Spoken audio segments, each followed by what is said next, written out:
ഇന്നത്തെ എൻ്റെ റെസിപ്പി ഒരു ബീഫ് കുറുമയാണ്. നമുക്ക് വളരെ എളുപ്പത്തിൽ തയ്യാറാക്കാവുന്ന ഒരു ബീഫ് കുറുമയാണ് ഞാൻ ഇന്നിപ്പോൾ തയ്യാറാക്കുന്നത്. ഞാൻ കുക്കറിലാണ് തയ്യാറാക്കുന്നത്. എന്നിട്ട് ഞാനിവിടെ ഒരു കുക്കർ എടുത്തിട്ടുണ്ട്. അതിലേക്ക് കുറച്ച് ഓയിൽ ഒഴിച്ച് കൊടുക്കുന്നുണ്ട്. നമുക്ക് വെജിറ്റബിൾ ഓയിൽ ഒഴിച്ച് കൊടുക്കാം, അല്ലെങ്കിൽ കോക്കനട്ട് ഓയിൽ ഒഴിച്ച് കൊടുക്കാം. ഇനി ഞാൻ ഇതിലേക്ക് വെളുത്തുള്ളി ഇഞ്ചിയാണ് ഇട്ട് കൊടുക്കുന്നത്. ഞാനൊരു 3 ടീസ്പൂൺ വെളുത്തുള്ളി ഇഞ്ചിയുണ്ട്. പിന്നെ പച്ചമുളക് ഒരു 3-4 ഉണ്ട്. ഇനി ഞാൻ ഇതിലേക്ക് ഇട്ട് കൊടുക്കുന്നത് സവോളയാണ്. നമുക്ക് നന്നായിട്ടൊന്ന് മിക്സ് ചെയ്യാം.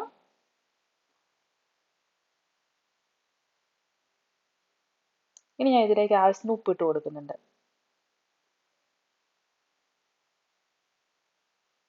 ഉപ്പിട്ട് കൊടുത്തിട്ട് ഒന്ന് നന്നായിട്ടൊന്ന് ഇളക്കി കൊടുക്കാം. അതിനുശേഷം ഞാൻ ഇതിലേക്ക് ഇട്ട് കൊടുക്കുന്നത് നമ്മുടെ ഏലക്ക ഒരു 4-5 എണ്ണം, പിന്നെ കറുവപ്പട്ട ഒരു 2-3 എണ്ണം, പിന്നെ ഗ്രാമ്പു ഒരു 4-5 എണ്ണം, പിന്നെ നമ്മുടെ ബേ ലീവ്സ് ഒരു 3-4 എണ്ണം.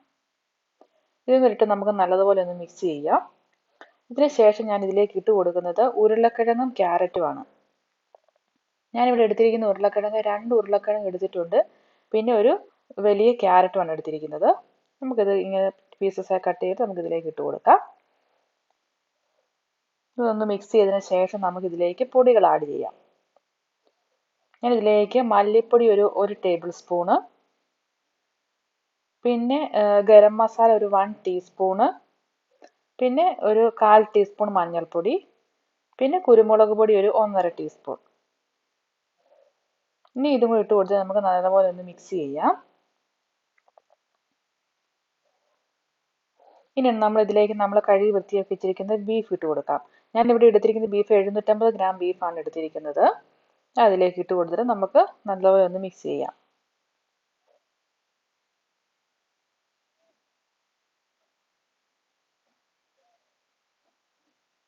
ഇനി നമുക്കിത് മൂടി വെച്ചിട്ട് വേവിച്ചെടുക്കണം. ബീഫിൻ്റെ വേവിനനുസരിച്ച് വേണം നമുക്ക് വേവിച്ചെടുക്കാൻ വേണ്ടിയിട്ട്.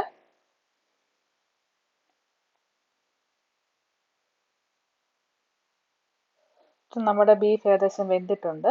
ഇനി നമുക്കിതൊന്ന് തുറന്നു നോക്കാം.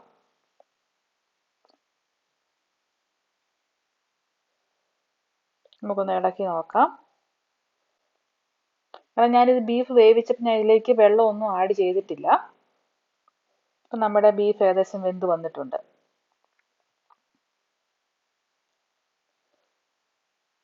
ഇനി നമുക്കിതിലേക്ക് ആഡ് ചെയ്യേണ്ടത് തേങ്ങാപ്പാലിൻ്റെ 2-ാം പാലാണ് ഞാനിവിടെ ആഡ് ചെയ്യുന്നത്. നമുക്ക് തേങ്ങാപ്പാലിന് 2-ാം പാൽ ഒഴിച്ച് കൊടുത്തിട്ട് നമുക്ക് കുറച്ച് സമയം ഒരു 2-3 മിനിറ്റ് ഒന്ന് തിളപ്പിച്ചെടുക്കണം. അതിന് ശേഷമാണ് നമ്മൾ 1-ാം പാൽ ഒഴിച്ചു കൊടുക്കുന്നത്. ഇപ്പോൾ ഉപ്പ് നോക്കിയിട്ട് ആവശ്യത്തിന് ഉപ്പ് കുറവാണെങ്കിൽ നമുക്ക് ഉപ്പ് കൂടെ ആഡ് ചെയ്ത് കൊടുക്കാം.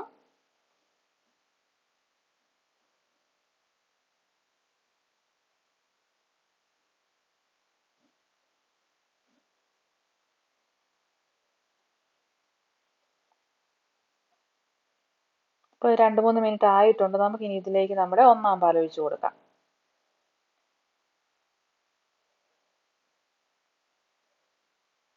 ഒന്നാം പാൽ ഒഴിച്ചതിന് ശേഷം ചെറുതായിട്ടൊന്ന് തിളപ്പിച്ചാൽ മാത്രം മതി. എനിക്ക് നല്ല കുറുകിയ ചാറോട് കൂടിയുള്ള ബീഫ് കുറുമ ഇവിടെ റെഡി ആയിട്ടുണ്ട്.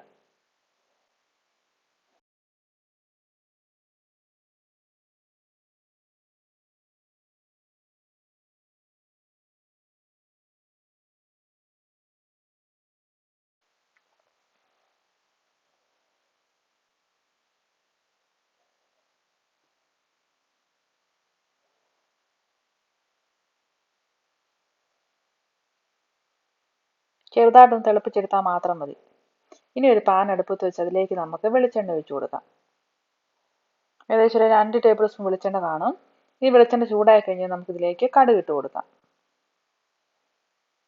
കടുക് ഒന്ന് പൊട്ടിയതിന് ശേഷം നമുക്കിതിലേക്ക് സവോള ഇട്ട് കൊടുക്കാം. ചെറിയുള്ളി ഉണ്ടെങ്കിൽ ചെറിയുള്ളി ഇട്ട് കൊടുക്കാം, ഇല്ലെങ്കിൽ സവോള. പിന്നെ നമുക്ക് കറിവേപ്പില ഇട്ട് കൊടുക്കാം. സവോള ഒന്ന് മൂത്തതിന് ശേഷം നമുക്ക് ഇതിലേക്ക്, ഇത് ഓപ്ഷണൽ ആണ്, വേണമെങ്കിൽ മാത്രം മതി. ഒരു കുറച്ച് കശുവണ്ടിപ്പരിപ്പ് ഇട്ട് കൊടുക്കുന്നുണ്ട്.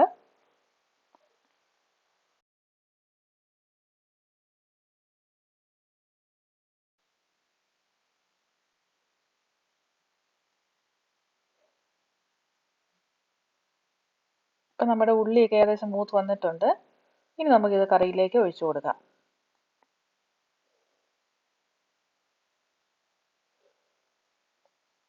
അങ്ങനെ നമ്മുടെ കുറിയ ചാറോട് കൂടിയ ബീഫ് കുറുമ ഇവിടെ റെഡി ആയിട്ടുണ്ട്. വളരെ എളുപ്പത്തിൽ തയ്യാറാക്കാവുന്ന ഒരു ബീഫ് കുറുമയാണ്, അതുപോലെ നല്ല ടേസ്റ്റുമാണ്. അപ്പോൾ എല്ലാവരും ട്രൈ ചെയ്ത് നോക്കുക. വീണ്ടും പുതിയ റെസിപ്പിയുമായിട്ട് പുതിയ വീഡിയോയിൽ കാണാം. Thank you.